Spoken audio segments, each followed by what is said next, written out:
The Cleveland Browns just walked into a firestorm. What was supposed to be a routine draft process has turned into a full-blown crisis. The front office is under siege, fans are revolting, NFL insiders are questioning everything. And at the center of it all is Shedeur Sanders, the quarterback who could have saved this franchise but might never wear orange and brown. What happened behind closed doors in Cleveland has leaked out, and the reaction has been absolutely brutal. The Browns didn't just miss an opportunity, they may have exposed a dysfunctional organization that still doesn't know how to build a winner, even after decades of failure. If you want the real stories behind NFL chaos, the insider breakdowns that go beyond the headlines, hit subscribe right now, because this situation is about to get even messier. To understand why the Cleveland Browns are currently being roasted across the entire NFL landscape, we need to start with where this franchise has been and why the Shedeur Sanders situation represents so much more than just a draft decision gone wrong. The Cleveland Browns have been the laughingstock of professional football for over 2 decades. Since returning to the NFL in 1999, they've had one playoff win. One. They've cycled through head coaches like other teams cycle through assistant coaches. They've drafted busts at quarterback so consistently that it's become a punchline.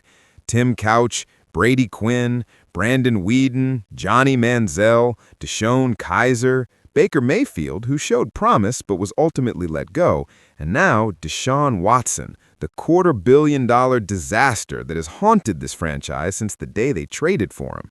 Let's talk about Watson for a second, because you can't understand the Shedeur Sanders situation without understanding the Watson catastrophe. In March 2022, the Browns traded 3 first-round picks, a third-rounder, and 2 fourth-rounders to Houston for Watson. Then they gave him a fully guaranteed 5-year, $230 million contract. It was the biggest guaranteed contract in NFL history at the time. It was also one of the worst decisions in modern NFL history. Watson came with massive off-field baggage, multiple civil lawsuits alleging sexual misconduct that resulted in an 11-game suspension. When he finally played, he was a shell of his former self. Injuries piled up, his performance declined, the offense struggled, and the Browns were stuck, handcuffed to this contract, unable to move on, watching their Super Bowl window slam shut in real time. By the end of the 2024 season, it was clear. Watson wasn't the answer. The Browns needed to find their franchise quarterback, and the 2025 NFL Draft presented the perfect opportunity. They were picking in the top 10, the quarterback class was deep, and the biggest name, the most marketable, most NFL-ready prospect available was Shedeur Sanders. This should have been simple. The Browns needed a quarterback, Shedeur needed a team. Cleveland has a strong defense, good offensive weapons in Amari Cooper and David Njoku if they retain them, and a desperate fan base hungry for hope. Shedeur would bring instant credibility, media attention, and a chance to reset the franchise around a young, talented quarterback with a famous name and undeniable skills. But then, everything fell apart. Reports started leaking in early February, just as the pre-draft process was heating up. Multiple NFL insiders, including sources close to the Browns organization, revealed that there was serious internal conflict about Shedeur Sanders. The front office was divided. Some executives, particularly those on the personnel side, were pushing hard for Shedeur. They saw his tape, his production at Colorado, his composure under pressure, his quick release, his accuracy. They saw a first-round talent who could step in and compete immediately. But others in the organization, reportedly including key decision-makers, were hesitant, and the reasons varied depending on who you asked. Some said it was concerns about his arm strength on deep throws. Others said it was questions about how he'd handle pressure without the elite offensive line protection he'd need. Some whispered it was about the media circus that comes with drafting Deion Sanders' son, the constant attention, the scrutiny, the inevitable comparisons. And then, the most damaging report dropped. According to multiple sources, including a bombshell story from a prominent NFL insider, a significant faction within the Browns front office didn't want Shedeur Sanders because they were concerned about Deion Sanders' influence. They worried that Deion would try to control the situation, that he'd be a distraction, that he'd undermine the coaching staff if things didn't go well. They were scared of primetime shadow. When that report went public, the NFL world exploded. Social media erupted instantly. Browns fans were furious. They couldn't believe their franchise was passing on a potential franchise quarterback because they were scared of his father. Analysts tore into the Browns, calling it cowardice, incompetence, and further evidence that Cleveland has no idea how to build a winning culture.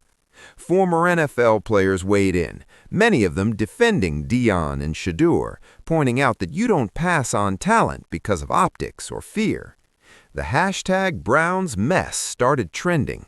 Fans created memes showing the Browns' long history of quarterback failures, with Shedeur's face photoshopped onto other uniforms.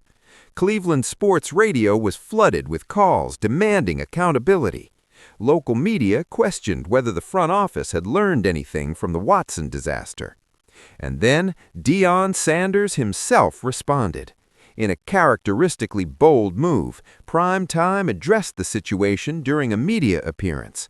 He didn't attack the Browns directly, but he made it clear that Shedeur would thrive wherever he was drafted, that his son didn't need Cleveland, and that any team scared of his involvement didn't deserve to draft a Sanders. It was classic Deion, confident, defiant, and it made the Browns look even worse. But here's where the story gets even more complicated, because while all this drama was unfolding publicly, behind the scenes, the Browns were reportedly trying to salvage the situation. According to sources, some members of the front office reached out to Shedeur's camp to express continued interest, to clarify that the team was still evaluating him seriously, that the reports of internal division were overblown. But it was too late. The damage was done. Word started circulating that Shedeur Sanders and his representation were now cool on Cleveland. Why would he want to go to a franchise that publicly wavered on him? Why would he want to play for an organization that reportedly didn't want to deal with his father? The Browns had fumbled the relationship before the draft even happened. And then other teams started circling. The Las Vegas Raiders, who had been linked to both Deion as a potential head coach and Shedeur as their quarterback, suddenly looked like the favorite destination. The New York Giants, desperate for a franchise quarterback and willing to embrace the media attention that comes with Shedeur, became a serious contender. Even the Tennessee Titans, quietly building their roster, were mentioned as a team that would welcome Shedeur without the baggage of fear and hesitation. The NFL reacted swiftly and brutally. Analysts across major networks dissected the Browns' dysfunction. ESPN dedicated entire segments to the organization's inability to make clean decisions. Former GMs and executives questioned the leadership structure in Cleveland, pointing out that successful franchises don't leak internal debates and don't let fear drive their draft strategy. Current and former NFL players spoke out. Several prominent veterans, including some who played with Deion or against him, defended Primetime's character and coaching ability.